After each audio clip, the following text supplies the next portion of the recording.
And I would like to call to order the meeting. And I'm happy to say this morning for me personally was a twofer. I live probably closer than most of you, and it took me a half hour to go 2 miles. Not complaining. No, I got stopped twice by the SMART train, not one. So that was the twofer. And it was full and it was good. Yeah. So I'm happy to be here. Says your smart report. That's the SMART report. And thank God for them. Okay, so it is 9 o'clock, and I will again call to order the meeting of the Building and Operating Committee of today, July 23rd, 2026. Welcome everyone joining us here in person, as well as those joining us on our new Zoom option. Madam Secretary, please begin by calling the roll. Thank you and good morning, everyone. Starting with Director Cochran. Here. Devlin is absent. Giudice. Here. Maston. Here. Parr. Here. Vice Chair Rodoni. Here. Chair Garbarino. Here. And President Rabbit. Here. Thank you. We also in the room have Directors Hardiman and Hill. We are not quite a committee of the whole yet, but once we are, I'll let you know. Great. Thank you, Anna. And then I do have a housekeeping new message that I do have to read. So before we start, I'd like to make a few announcements. First off, as she mentioned, the meeting is being recorded, and we're holding this meeting in person as well as via Zoom and via phone. Be advised that closed captioning is available for those of you in the meeting via Zoom. To view closed captioning, click on the icon on the bottom toolbar of your webinar window. Members of the public wishing to address the committee on matters of business being heard today may do so after the presenter has completed the presentation and the chair opens the floor for public comment. All speakers will be given up to 3 minutes to address the committee. If you have not already done so, members of the public attending in person who would like to address the committee are asked to please fill out a speaker request card and submit it to Thomas in the back of the room. For remote public comment, either click or tap on reactions button at the bottom of your screen and select raise hand, or if dialing in, dial *9. Justine is the facilitator of the virtual meeting room and will call on any speakers. Once it's your turn to speak, you will receive a notification to unmute. If dialing in, dial *6 to unmute. And just so the public can hear us all clearly, we're just going to remind directors to unmute your microphones to make sure that they can hear you. And with that, we're ready to move on with the agenda. Thank you. Thank you once again, Amarad. We will begin with the agenda item number 3, which is to authorize approval of contract change order number 9 to contract number 2025B052, Golden Gate Suspension Bridge Seismic Retrofit Contract 1, North and South Towers and North and South Side Spans with Halmar International LLC. John Eberly is here to present the report. I emphasize his last name because for years I've been pronouncing it wrong, so I apologize for that. John, please go ahead. Thank you. Thank you very much. Good morning, Chair Garbarino, members of the committee. I'm here this morning to recommend that the Building and Operating Committee recommend that the Board of Directors authorize approval of contract change order number 9 to contract number 2025B052, the Golden Gate Suspension Bridge Seismic Retrofit Contract 1, North and South Towers, North and South Side Span, the Halmar International LLC, in the amount of $343,616 for floor beam cleaning and painting at the north side span, with the understanding that sufficient funds are available in contract number 2025B052 construction contingency to fund this CCO. So in October 2025, the Board of Directors authorized the award. I'm just going to call it Contract 1, so the long name. The Suspension Bridge Seismic Retrofit Contract 1, the scope of work always included cleaning and painting all of the floor beams. And that's for the entire bridge. The cleaning and painting scope includes the full 90 foot of the floor beam. They're 8.5 foot deep. The floor beams are one of the primary load carrying elements of the suspension bridge. So all the load from the roadway goes to the floor beam, transfers over to the suspension truss, side truss, go to the suspender ropes and up to the main cable. So it's very important that the floor beams stay in very good condition, and so the cleaning and painting is a part of that. This was CMGC contract. So there was a pre-construction phase where the scope of work was developed. And during that time period, our bridge forces were also painting at the north side span. It was estimated at that time that our own forces would complete about 13 of those floor beams. So that scope of work was removed from the contract, and anticipating that it would all be completed. So our bridge forces did a great job, and we're diligently working away out there. But also at the same time, we had the suicide deterrent project going on. That contractor needed access to the east side of the suspension bridge for a portion of their work. So for a number of those floor beams, 4 out of those 13, our forces could not gain access to that. So they were not able to complete it. At the same time, our forces had to demobilize from the site so the contractor could get onto the site. So coordinating all of that, we just were not able to complete those 4. So the contract, however, was written that all of these would have been painted. Those 4 floor beams were not. So what the ask is here is that we write a change order to the contractor to complete the painting of the 13 feet of those 4 floor beams. And there's some photos in here in your packet.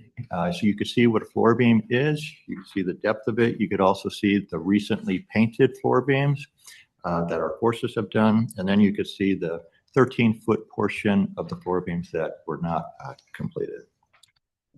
So the engineering department discussed this with the contractor, and we agreed with them to have this additional 1,600 square feet of floor beam surfaces cleaned and painted at the contract bid price.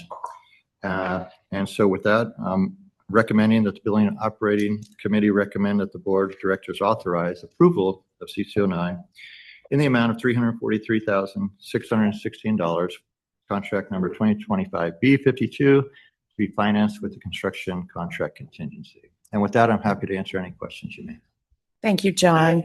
Are there any questions? I see Jim and additional comments if there are any. Go ahead, Jim. Yeah, thank you. So was the delay in getting this project done mostly because of the suicide barrier work?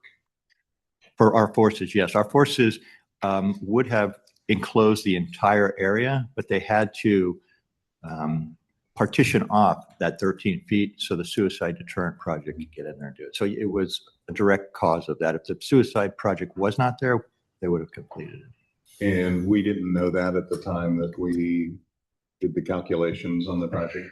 Correct. We didn't. Okay, thank you. Anyone else with question or comment? Yeah, Dave. Why was it just the eastern side? If the The net was installed on the western side already. there you go. There you I knew go. there was an easy answer there. There you have it. Anyone else? No, that concludes discussion on item number 3. Before we take our vote, is there anyone from the public wishing to speak on this item? We have no members of the public wishing to speak on this item. We see no raised hands in the meeting room. Great, and thank you. May I have a motion on agenda item number 3? So moved. Thank you, Gerard. Thank you. Madam Secretary, roll call vote, please. Thank you. Voting on item number 3 with a first and second, starting with Director Cochran. Yes. Devlin is absent. Giudice. Yes. Maston. Aye. Parr. Aye. Vice Chair Rodoni. Aye. Chair Garbarino. Aye. And President Rabbit. Aye. Thank you. That motion passes. Thanks again. Moving on to agenda item number 4, which is to approve actions relative to execution of professional services agreement number 2026F007, Larkspur Ferry Terminal Berth and Channel Maintenance Dredging Design and Permit Support Services with Moffett and Nickel. John will also present on this item. Go ahead, John. Thank you again. So for this item, again, I'm recommending that the Building and Operating Committee recommends that the Board of Directors approve the following actions relative to professional services agreement number 2026F007, Larkspur Ferry Terminal Berth and Channel Maintenance Dredging, Design, and Permit Support Services. Number 1 is authorized execution of the PSA to Moffett and Nickel. They're based in Walnut Creek, California, in an amount not to exceed $704,611. And this is to perform professional dredging design, environmental clearance, construction permitting support services for the maintenance dredging at the Larkspur Ferry Terminal, and also to authorize establishing a contingency in the amount of $70,461 for PSA number 2026 F007. And sufficient funds for this PSA and its contingency are included in the budget for project 2642, Larkspur Ferry Terminal Berth and Channel Dredging Design Project. So the Larkspur Ferry Terminal is the district's main primary facility where we berth all of our vessels and also where we maintain our vessels. It's located on 101 East Sir Francis Drake Boulevard, and it's also at the terminus of the Corte Madera Creek.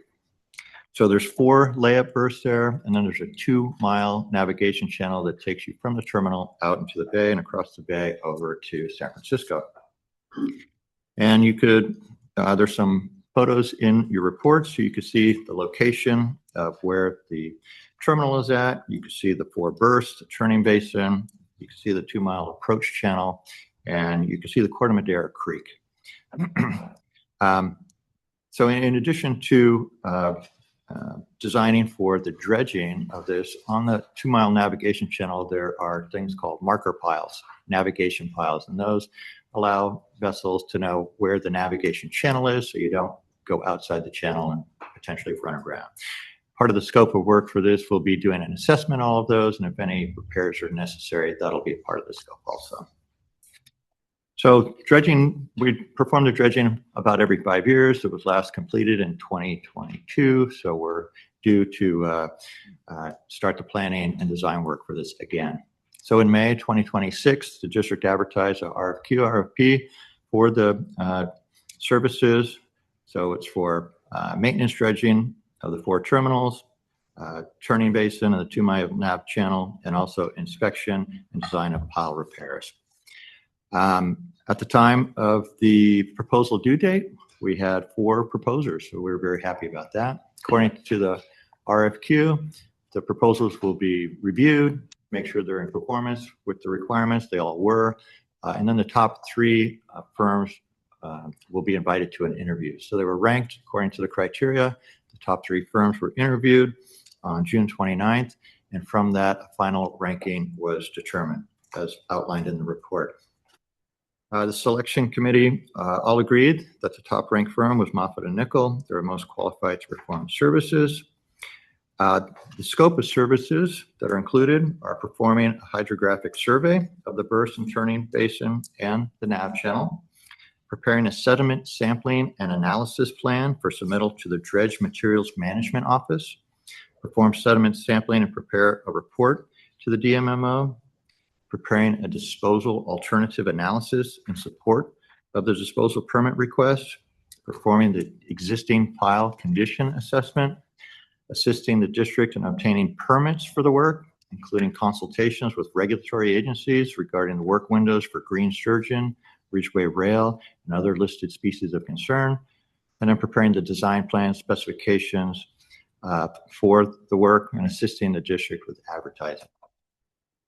So as was noted in the RFQ, only the cost proposal from the highest ranked firm was open. We opened up that. We reviewed the cost against our own independent cost analysis. We negotiated a price with Moffitt & Nichol in the amount of $704,611. That price was determined to be fair and reasonable and consistent with the previous cycle and of services that was performed back in 2022. There was a small business enterprise contract specific goal of 9.5%. At this time, approximately 44% SBE participation is anticipated, primarily for surveying, some permitting support, and also for the sediment sampling. So with that, I recommend that the Building and Operating Committee recommend that the Board of Directors approve authorizing execution of PSA number 2026 F007, Larkspur Ferry Terminal Berth and Channel Maintenance Design and Permit Support Services to Moffitt & Nichol in the not to exceed price of $704,611, and also to establish a PSA contingency in the amount of $70,461. And again, there's sufficient funds in the budget for both the PSA and its contingency. And with that, I'm happy to answer any questions you may have. Thank you once again, John. Are there any questions or comments from directors at this time? Seeing none, that concludes our discussion on item number 4. Before we take our vote, is there anyone from the public wishing to speak to us on this item? We have no speakers on this item in the room or online. Thank you. May I have a motion for agenda item number 4? So moved. Thank you, Jerry. Thank you, Jim. Madam Secretary, roll call vote, please. Thank you. Voting on item number 4 with the first and second, starting with Director Cochran. Yes. Devlin is absent. Judice. Yes. Maston. Yes. Parr. Yes. Vice Chair Rodoni. Yes. Chair Garbarino. Yes. And President Rabbit. Aye. Thank you. That motion passes. Thank you. Next is agenda item number 5, which is to authorize contingency for contract number 2026F031, Lewa Vessel 1 and 2 engines, gearboxes and drive lines with Northern Lights. John Gray is here to present this report. John, please go right ahead and begin your report. Madam Chair, and good morning, members of the committee.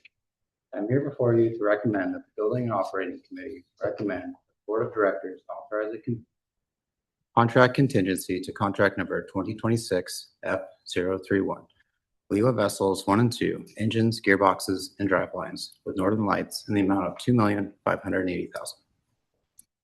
First off, I want to clarify this item is an administrative cleanup action that is needed for the execution of this contract. There's no fiscal impact to project budgets. Staff is requesting the additional contract expenditure authority to pay for the applicable taxes, tariffs, and delivery costs and other unforeseen expenses associated with this procurement. These costs were not included in the initial contract authorization because they could not be estimated with sufficient certainty at the time the original board item was prepared. Given the long lead times on this order and the necessary coordination with vessel construction schedules, staff needs to move promptly to ensure this equipment is delivered when needed. These engines, gearboxes, and drive shafts will be received by district staff at Maverick Marine's facility in the state of Washington, will be installed and commissioned in the new ferry vessels. Taxes are not assessed until the equipment enters California, and this will not take place until vessels are completed and delivered to the district in the years 2028 and 2029. Taxes were not included in the original quoted contract price and are now estimated based on today's rates. The drivetrain equipment in this order contains foreign materials that are subject to tariffs. The gearboxes and drive shafts include foreign raw materials, so they are manufactured in the U.S. and qualify as Buy America products. The engines are manufactured entirely in Germany. The foreign content associated with this procurement was included in the new ferry vessels' overall Buy America pre-award audit to ensure that these vessels, once completed, will be Buy America compliant. Lastly, I'd like to reiterate the amount of this contingency is based upon estimated costs of future taxes, tariffs, and freight charges. Tariff and freight have been particularly dynamic and difficult to estimate. That concludes my presentation. I'm available to answer any questions you may have. Thank you, John. That was a great report. I know you haven't presented to us often, but sure you will in the future. And dynamic was a great choice of wording for the situation. So thank you for your great report. Any questions or comments from directors on this item? Yes, Jim. So on page 2, it says the tariffs are currently estimated at approximately $700,000. Do we have any idea what they might have been 2 or 3 years ago? I don't have those figures in front of me. I know that, raw materials out of Germany now, I believe, are taxed about 50% for things like steel, which is mostly what we're using in this procurement. I think completed goods are the 15%. I will say I'm not an expert in tracking tariffs. I rely on other district staff to help me there. Yeah.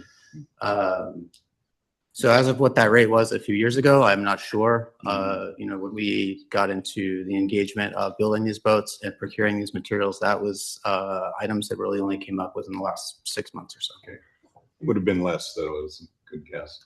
Yes. Thank you. Thank you. Anyone else? Questions or comments? Okay, that concludes our discussion on item number 5. Before we take our vote, is there anyone from the public wishing to speak on this item? We have no speakers in the room or in the public line. Great. May I have a motion for agenda item number 5? So moved. Second.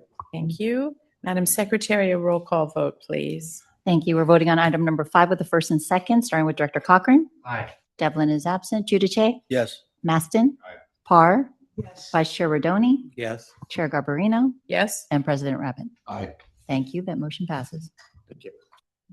Good deal. We will continue now on to item number 6, which is an informational presentation on the San Rafael Bus Facility parking lot improvements and solar panel installation projects. And John is back with us to kick things off. John, please begin your slide presentation.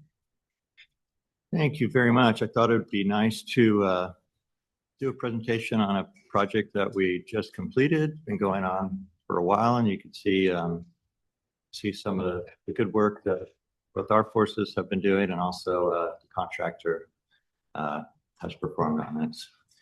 So we're using some new technology here, and hopefully I'll be able to manage it if we get it going.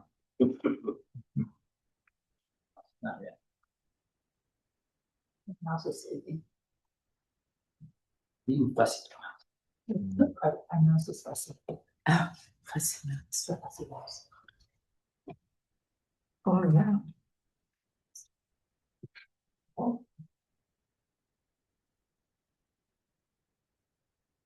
So while we're waiting, everyone knows where the San Rafael Transit, our bus facility is located. So this is our main facility in San Rafael, where all of our bus operations take place. So all our maintenance facilities are there. You know, it's not the big stuff that gets you. It's the It's the mouse. And, I have not good authority. Well, about an hour ago, I was there for 20 minutes. It was great. did you go into the lot? And I could have gotten a latte. look at the- It was fine. Yeah.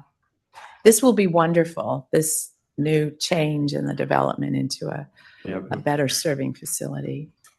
it was a very nice project. It was in the works for a long time. It was initially started off as just a paving project to improve both the visitor parking lot and the bus parking lot. We had some drainage issues out there, and it just had been years since that lot, either of those lots were paved. So it started as a project just to do those improvements. And then at the time, we looked at putting in solar system. So it transformed into a larger project to include the solar portion of it. And the solar portion of it ran into some further complications because we had to deal with PG&E, and PG&E is always fun to deal with. So it took a little while to get the final construction or design completed. The design was performed all in-house with district staff, except for the electrical portion. So all of the pavement design and the foundations and structural steel was all performed by in-house engineering department staff, which was great. It's beautiful. As one of your neighbors, I now have parking lot envy. Yours looks so good.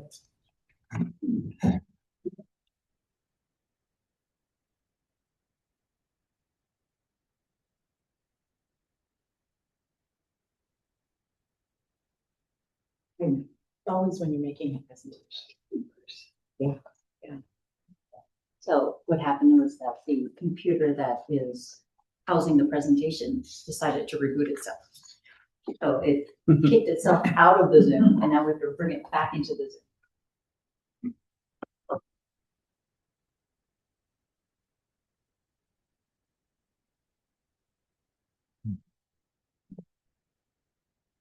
Sometimes that's why we do pictures of this.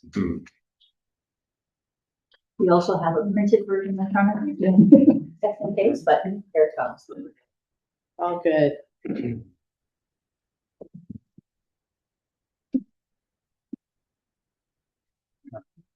Beautiful.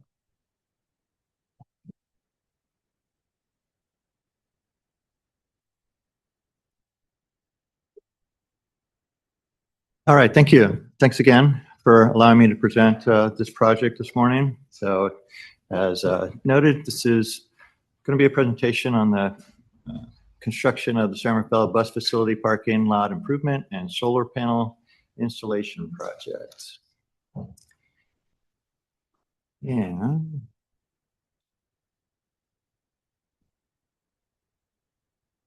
Hopefully now I can get it moved. There we go. Okay. Very good. So this was contract number 2023, BT 72. The construction bid amount was about $9.2 million awarded in March 2024. And we're just completing up actually right now in July 2026. Again, this was designed primarily in-house.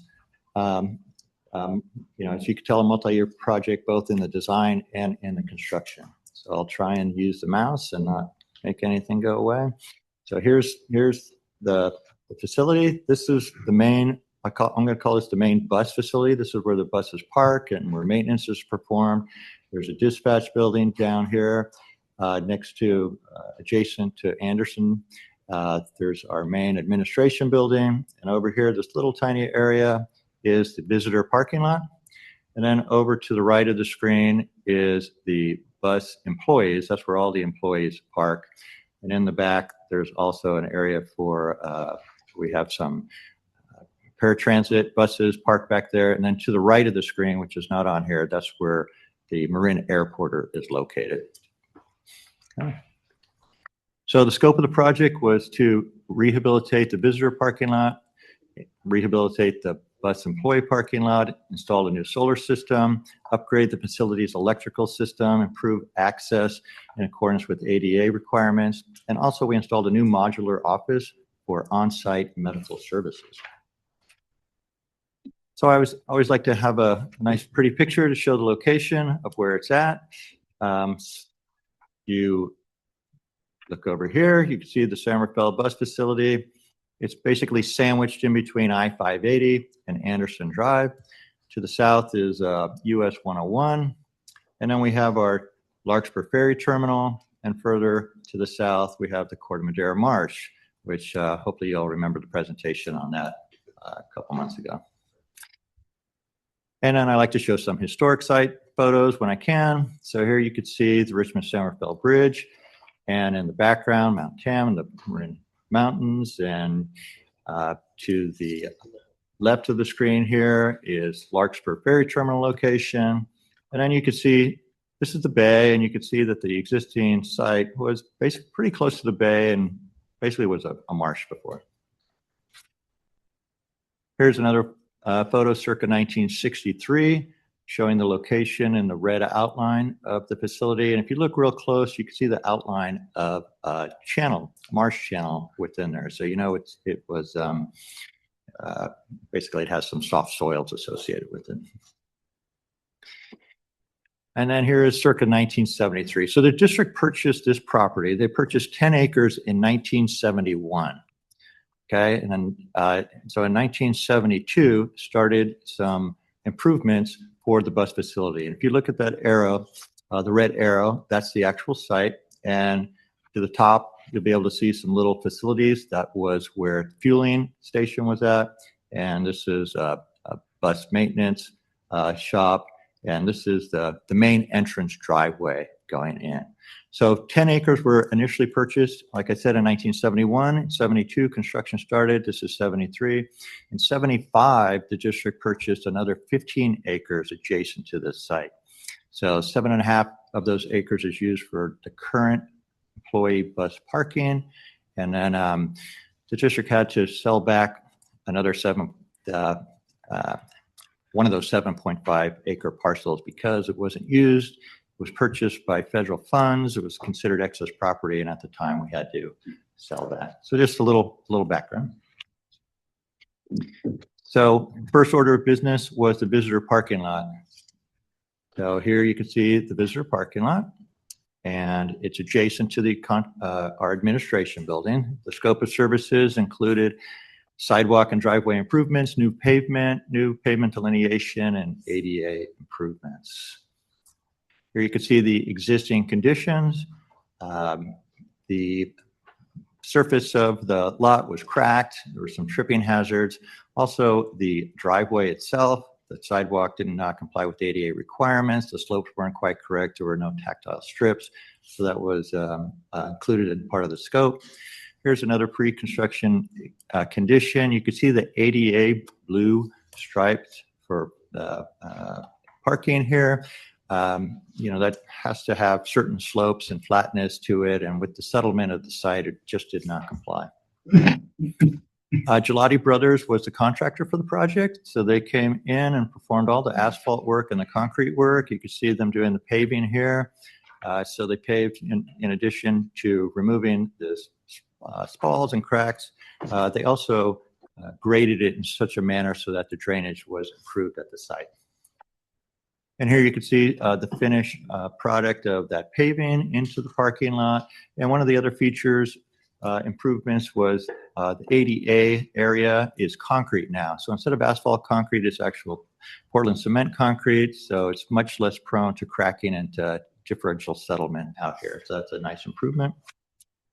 And here is the pathway that led from that parking lot up to the entrance of the administration building that did not quite comply with slope requirements for ADA. So that was improved. And here is a photo of the sidewalk. And you can see here how the sidewalk out in front was removed. Slopes were improved. Tessile strips were installed. So once the employee parking lot was done, we could now move people out of the once the visitor lot was done, we could move people out of the bus employee parking lot, relocate them, and vacate this lot so the contractor can in and perform the work. The work included similar resurfacing of the entire lot, improving the drainage, new pavement delineation, the new solar system, new electrical facilities, sidewalk and entrance improvements, and some new lighting. Here's a pre-construction condition at the rear of the lot. So you can see the district likes to store stuff. So we had some of our equipment stored out here. You can also see it did not drain very well, and the stormwater management practices were not very robust. Those were going to be improved. Here's the interior of the lot, and you can see water's kind of ponding. There's some cracks and some depressions, some tripping hazards. You can see in this photo, there's a big puddle at the far end of this photo, but the drainage inlet is at the other end. So the slopes weren't quite correct. And even when the sun came out, things just did not clear up like they should have. So the project was going to take care of all of those. The electrical portion of the work, since we are putting in a new solar panel, the existing PG&E transformer was not of the proper size or capacity for the work. Also, it's located right in front of the bus dispatch area where, you can see the picnic tables there. That's where people come out and have a break or have a sandwich. It's just not a very good location. And it was, it was looking kind of tired also. Part of one of the challenges was relocating this, however, because you can imagine the power comes in off the street, it comes to this transformer. From this transformer, it goes into the main panel, which is inside the building behind that white car in this photo. So part of the work was intercepting this from the new main panel, which is in the parking lot. So you'll see some of the work that was done to do that. So after the visitor parking lot was completed, where bus was happy or I don't know if they were happy or not, but they accommodated us and moved stuff out of the way so we could restripe the area and to allow bus employees to park back here. Once that was done, we could get to work inside the main bus employee parking lot. The contractor came in, shot grades to get the correct elevations for the solar panels, foundations, and also to establish grades for the new paving. So if you recall, this area was a swamp at one time, or a marshland, I should say. So we had to be very careful about where to locate the tip of these piles and the diameter of the piles. If we went too deep, you would get into the soft lens and these would start sinking. So the diameter and depth had to be focused, and we had a geologist out there while the drilling occurred. Also, you could see these plates on top of the piles, and those will allow for adjustment of the solar panels over time if there is any settlement. So that was all part of the design. After the piles were poured, concrete was placed, forms were stripped, then the sidewalks, curb, and gutter work took place. Some excavation was done at the back of the lot to improve, again, that drainage and stormwater runoff, and then all the underground work was done. We had to complete the underground work before the paving was done, obviously, because you don't want to tear up all your brand new paving with the trenching. So I just wanted to show, in addition to working in the employee parking lot, we also worked in the main bus lot. And you can see the thickness of the asphalt here. The original construction had 15 inches of asphalt. That was to support the loads of the buses. But over time, with settlement, we had 18 to 20 inches of asphalt out here. So there's a lot of asphalt concrete. We're going to have to do some work on the actual bus lot on a future project just due to that settlement. You could also see that groundwater starts creeping up. And here you could see the groundwater is creeping up even more. So it made it quite challenging for the contractor. We also discovered unknown stuff. So this is an unknown vault. So we had to, That's a technical term, stuff. dig underneath it in order to put in these main conduit runs. And you can see that just the thickness of the backfill that was installed over here at the lot during the time of this construction back in the 70s and 80s. And then we had to put in the conduit. There's lots and lots of conduit since we're moving the facilities from one end of the bus lot to the other. And I always like this one here because it just shows the number of utility conduit that had to go in, and someone had to track all of this, make sure it was all in the right spot, make sure it was terminated in the right spot before you place concrete. And if you did not put it in the right spot, you would have a very challenging time trying to put in a new conduit. Yeah. Once the utility work was done, the trenches were filled with slurry concrete. So if you can see in this photo, has a pink color to it. And this is in case for some reason someone goes out there digging, and if you hit pink concrete, that's an indicator that you have a electrical line in it. So if you ever in your backyard and you hit pink concrete, don't dig. Once the trenches were filled, then the area where all the equipment was going to be placed was formed. Concrete pads were placed. You have a nice, clean area to work in. So underground work is done. Now the next sequence is to come in and grind. So the entire area was ground, and then new asphalt concrete surfacing was placed. Approximately 3 inches. It was also, as I mentioned, new grading, new elevations were shot to make sure that the water would drain properly into either a concrete swale, which is what this line is over here, and that directs the water into an inlet. And then once that was performed, then the solar panels started going up. So on top of the concrete foundations was a structural steel for the arrays, and the arrays are set on top of that. Here's a photo of the back side of the lot. So the supports are both a single cantilever and double cantilever design.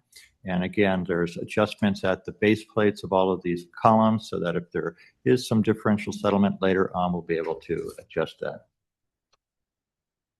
And then here's where PG&E comes in. So PG&E had to do their own work. We do not touch PG&E lines. So on the left, this is the original PG&E vault. It's right inside our fence line on Anderson.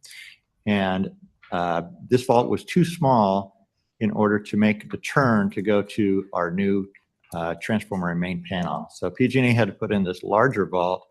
The cables come in off the main street, and then they have to make a 90-degree turn and go down to the south. So that's why that vault had to be put in. And also, if you envision here, the lines used to go straight over to in front of the bus dispatch area, that picnic area where the transformer was. So now they go all the way down to the new transformer, go into the main panel, and then they have to come all the way back across the lot. So that was a lot of coordination that we had to do with PG&E. And this is the vault. So from our main panel, all of these conductors had to be pulled across the lot, and then they were spliced at these termination points inside this vault right here. So the old conductors and new conductors all meet up and are spliced in this vault. And then the facility is now back under power operation. And then here's the new PG&E transformer. Again, it's just outside the employee parking lot.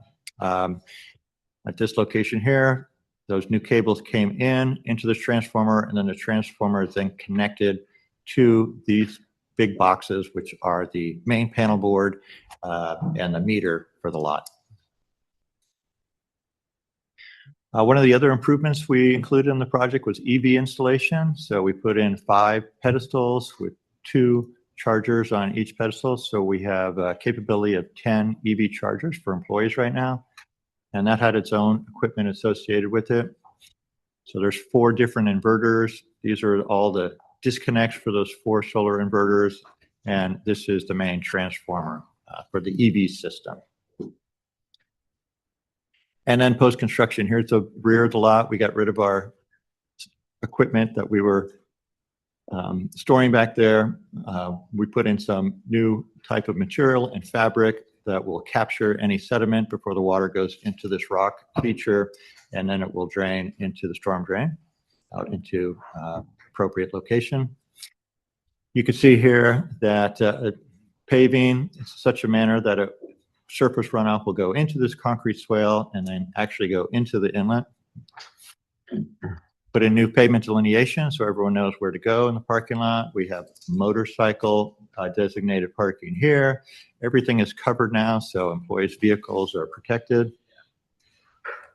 And then this is just a nice view showing the scale of the facility that we put in and the number of solar panels that were installed.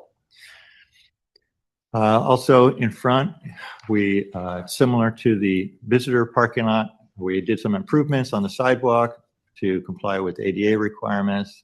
We corrected the slope, put in our tactile strips as appropriate. Inside the lot, new paving and pavement delineation for ADA compliance. And we put in new lighting. So the previous lot, our previous configuration had these tall mast lights, which were not very good for actually providing adequate lighting for people walking. So with the under canopy lighting, LEDs, it's much more efficient and much better for our staff. And then one of the last orders of work was the trailer. Again, this is for our on-site medical services, blood testing, et cetera. We would used to have to send staff off-site. Now they could go on-site, and that any of that treatment can be performed much more efficient for our staff and for our employees. And you can see we have the ADA ramp and air conditioners, et cetera, all set up on that facility. And then just some before and after. We eliminated the ponding. We put in solar panels. You can see the array. This is about a 840 kilowatt system that was installed. And you can see the before and after. So we only improved this little portion here. This is the portion over here that we're going to have a future project for. Then I just wanted to show what the solar generation looks like. So we have a monitoring system associated with this. So certain staff, both at BUS and at engineering, have access, and we could tell if we're generating power or not. So there's a bunch of different lines, but the purple line is what is computed by the system that should be generating, and then the blue and green are what is actually being generated by the 4 different inverters. So what this tells you is if this purple line were horizontal all the way across, but then you had these dips, you would know that there's something wrong with your system.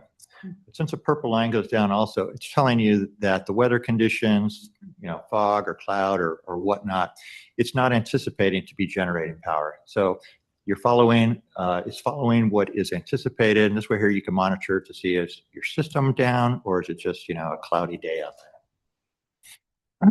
And this here just shows the cycles every day. So every day the sun goes down and comes back up. So at midnight, we're not doing anything. And at noon, we're generating power. And this is showing about 650 kilowatts. So there is some loss in the system. And there's also power that's being utilized, in real time. So that's why not all of that goes back to PG&E for credit. We're actually using it, and then whatever the excess is, is what goes back. So with that, we completed the project. We have solar panels that are functioning. We've improved. bad pavement. We've improved drainage. We took care of 26 ADA compliance issues on our ADA transition plan. And it's a pretty successful job. And with that, I'm happy to answer any questions you may have. What a great report. Thank you so much, John. Phenomenal. Yay. Oh, good. Wow. And it's hard to look at that and not think about the safety rodeo, the bus safety rodeo, which happens in September, I think. And whenever it happens. Yes. And it's one of my favorite days. And I would encourage anyone, if you haven't been there, it's really cool. Watching a bus driver back up through those cones with less than 6 inches on either side. And that's like Disneyland. It's phenomenal. So I would encourage everyone to go. Any other comments or questions on this item? Well, we might think about the solar panels on the bridge. Oh, well, there you have it. All good.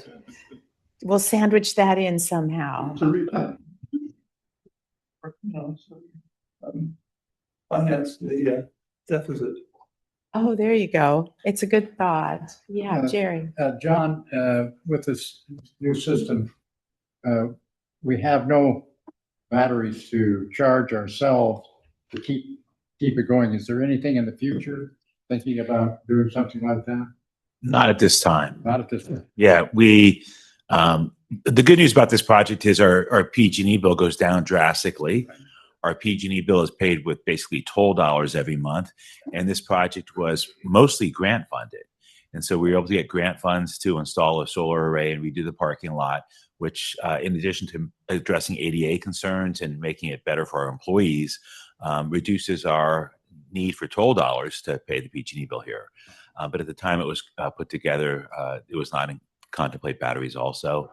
And it's not something that would make sense at this juncture. If we ever added more solar there, it might make sense. I just added lithium batteries to one of my solar systems, and it's really quite impressive. And those lithium batteries are just out of this world. So anyway, and they're less expensive now than I think I bought 2 of them. It was only $800. Kind of surprised me. So that's what you got. Yeah. How much we say? Give us a couple months, Yeah. Yeah, give us a couple months, but it's probably several $100,000 a year. Wow. Phenomenal. Yeah. Great work. Great job. Any other comments or anyone from the public wishing to speak on this item? We have no one from the public wishing to speak on this item. Okay, thank you. No action, though we did applaud, is required further for this item. So we'll continue on now to item number 7, which is an informational monthly report from board appointees on the Sonoma Marin Area Rail Transit Board. And I will start off by turning it over to these 2 lovely people because I missed the meeting. I was camping. Hard to imagine, but I was. So go A lot ahead, of people Barb. missed the meeting. We almost didn't have enough. I'll do the nuts and bolts part. The exciting part is the Guerneville station. We're moving quickly toward a Guerneville. Alexander Valley. Alexander Valley. Is that near Guerneville? Yes. Geyserville. Geyserville. Alexander Valley. Yeah, right. Guerneville's the other way. I have Guerneville written in my notes. Do you suppose maybe I wasn't there also? Well, might go there in the future. Perhaps that'll be a spur. Shoot. Wherever we're going next. People are really excited about it. Yeah. And we're having a meeting in that town next Monday. It'll be like an open house. Remember, we used to have open houses where people could go around and connect with different parts. And the feedback has been really, really positive. The Press Democrat has had 2 or 3 articles. It was the headline article yesterday about how excited they were in wherever we're going, that they're finally getting a station. Ridership, we love to brag about the ridership. The ridership is up 24% since June of 2025. Bert will be happy to know that the bicycle use is up 25%. from 2025. So we have both bikes and people riding the buses or riding the train. And we do a shout out to mascots every meeting. And I know that mascots has caused a number of the organizations to make some significant changes. And some of them were a little painful, but it seems to be working. People are giving us great feedback in all of the organizations about mascots. So those of you that supported mascots, thank you so much. It seems to be working. I'll give up and let David do it and get the correct place. I got nothing further other than there were a couple of July 4th events, the Marin County Right. Fair, served a lot of folks as would be expected. So it was successful and they had planned ahead and ran a couple extra trains. Although I do have one more thing. My notes back here say Golden Gate Transit ridership results, 22% increase in bus trip. This is because of mascots, 22% increase in bus trips. And that's losing a few service hours. But anyway, thank you. All good. Any questions or comments on that report? Just, if you build it, it will come. Yes, there you go. Yeah, the little train that could. That concludes our discussion on item number 7. Before we move on, is there anyone from the public that wishes to speak on that item? We have no speakers from the public. Okay, and as you all know, there's no action required. So we'll continue on to item number 8, which is the status report on engineering. And John, go right ahead. Thank you. Good morning again. Chair Garbarino, members of the committee. My written report is before you. There's a few items I'd just like to bring to your attention. First, seismic retrofit project is continuing to move along. The mobilization is almost complete by the prime, and they also have their painting subcontractor mobilizing out there. They're almost complete also. They're also continuing to perform field verifications at the North Tower, both the base of the tower and inside the tower cells. They'll be installing some temporary fencing at the North Tower so they can remove the suicide deterrent net at that location so they can start lowering down their platforms at the base of the North Tower. So that's ongoing. The U-bit work is continuing. It's going to be completing this month.